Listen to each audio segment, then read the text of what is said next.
Kadapa TDP MLA Madhavi Reddy తన వ్యవహార శైలితో వరుస వివాదాలతో తరచూ వార్తల్లో హైలైట్ గా నిలుస్తున్నారు. కూటమి అధికారంలోకి వచ్చాక కడప మున్సిపల్ కార్పొరేషన్ మొదలైన కుర్చీ వివాదం రాష్ట్రంలోనే రచ్చరచ్చ చేసింది. ఇప్పుడు స్వాతంత్ర దినోత్సవ వేడుకల సందర్భంగా కుర్చీ కోసం ఐఏఎస్ అధికారితో ఆమె వ్యవహరించిన తీరు కొత్తగా ప్రోటోకాల్ వివాదానికి దారితీసింది.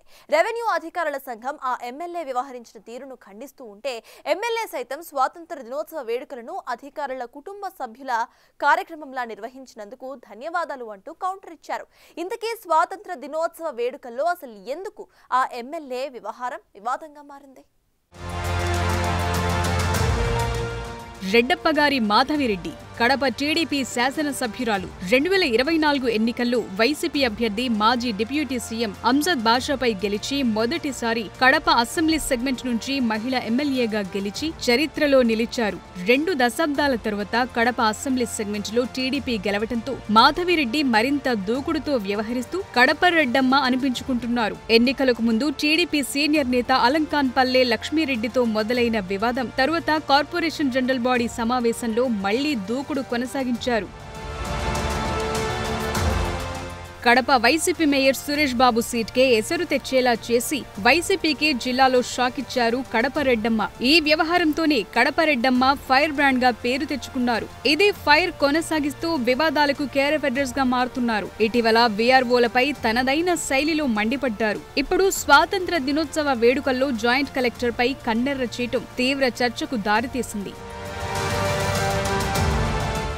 కడప ఎమ్మెల్యే రెడ్డప్పగారి మాధవిరెడ్డి వ్యవహార శైలి చర్చనీయాంశంగా మారింది. టీడీపీలో ఫైర్ బ్రాండ్ గా గుర్తింపు తెచ్చుకున్న మాధవిరెడ్డి తన విలక్షణ పనితీరుతో అందరినీ ఆకట్టుకుంటున్నారు. దాదాపు 20 ఏళ్ల తరువాత కడపలో పసుపు జెండా ఎగురవేసిన టీడీపీకి మాధవిరెడ్డి రూపంలో సమర్థురాలైన నాయకురాలు దొరికిందని అంతా అనుకున్నారు. కానీ ఇటీవల చోటు చేసుకుంటున్న పరిణామాలతో మాధవిరెడ్డి వివాదాల్లో చిక్కుకుంటున్నారనే టాక్ నడుస్తోందిట. తాను అధికార పార్టీ శాసనసభ్యురాలిని అన్న విషయం విస్మరించి ఆమె దూకుడుగా వ్యవహరించడంతో విమర్శల పాలవుతున్నారనే వ్యాఖ్యలు వినిపిస్తున్నాయట.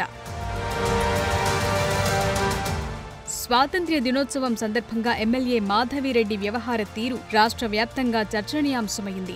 ఆగస్టు 15 సందర్భంగా జిల్లా పోలీస్ పరేడ్ గ్రౌండ్ లో నిర్వహించిన స్వాతంత్ర దినోత్సవ వేడుకలకు జిల్లా అధికారులతో పాటు ప్రజాప్రతినిధులకు ప్రోటోకాల్ ప్రకారం ఆహ్వానం పంపిందే యంత్రాంగం. కార్యక్రమం మొదలైన తరువాత ఆలస్యంగా హాజరయ్యారు ఎమ్మెల్యే మాధవిరెడ్డి. ఆమె ఆలస్యంగా రావడంతో ఆ లోపు ఎమ్మెల్యేకు కేటాయించిన కుర్చీలు అధికారులకు చెందిన కుటుంబ సభ్యులు కూర్చున్నారు. ఎమ్మెల్యే రాకను గమనించిన అధికారులు హడావిడిగా వేదికపై కూర్చోవాలని మరో కుర్చీని వేదికపైకి తెప్పించారు. జాయింట్ కలెక్టర్ స్వయంగా వచ్చి కూర్చోవాలని సూచించినప్పటికీ ఆగ్రహంతో ఊగిపోయారు ఎమ్మెల్యే మాధవిరెడ్డి. జిల్లా కలెక్టర్ కలుగజేసుకుని కూర్చోవాలని సూచించినా తిరస్కరించారు. స్వాతంత్ర దినోత్సవ వేడుకల సందర్భంగా ఎమ్మెల్యే వ్యవహరించిన తీరు దుమారం రేపుతోంది. జిల్లాలో స్వాతంత్ర దినోత్సవ వేదికపై జిల్లా ఉన్నతాధికారులు, మంత్రి తప్ప ఇంకెవరు కూర్చోవటానికి వీలుండదు. అయినా అధికారులు వేదికపై కూర్చోవాలని సూచించడం కొత్త చర్చకు దారితీసింది. సదరు ప్రోటోకాల్ ఎమ్మెల్యేకు తెలియదా అని ప్రతిపక్షాలు ఆరోపిస్తున్నాయి. నిజానికి ఎమ్మెల్యే మాధవిరెడ్డి పనితీరుపై టీడీపీ కార్యకర్తలు, నేతల్లో జోషుందనే టాక్ జిల్లాలో ఉంది. ఆమె దూకుడు ఈ కాలానికి తగ్గ రాజకీయమే అంటూ ఆమెను సమర్థిస్తున్నవారు ఉన్నారు. కానీ అధికార పార్టీ ఎమ్మెల్యేగా కాస్త సంయమనం పాటించాలనే సూచనలు వినిపిస్తున్నాయట.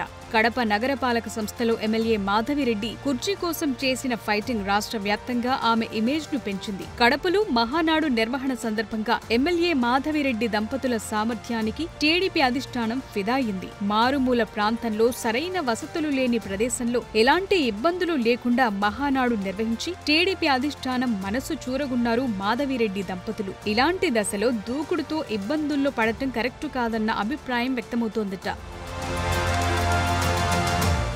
తాజాగా ఎమ్మెల్యే వ్యవహారంతో కడపలో రెవెన్యూ శాఖ వర్సెస్ ఎమ్మెల్యేగా మారిందనే చర్చ నడుస్తోంది. ఎమ్మెల్యే తీరుపై రెవెన్యూ సంఘాలు గుర్రుగా ఉన్నాయంటున్నారు. జిల్లా కలెక్టర్ ఇకపై ప్రోటోకాల్ వ్యవహారంలో కఠినంగా వ్యవహరించాలని అధికారులకు సూచించారట. ఎమ్మెల్యేతో పాటు ఎమ్మెల్యే భర్త సైతం అధికారిక కార్యక్రమాల్లో పాల్గొంటున్నారని ఫిర్యాదులు చేశారట.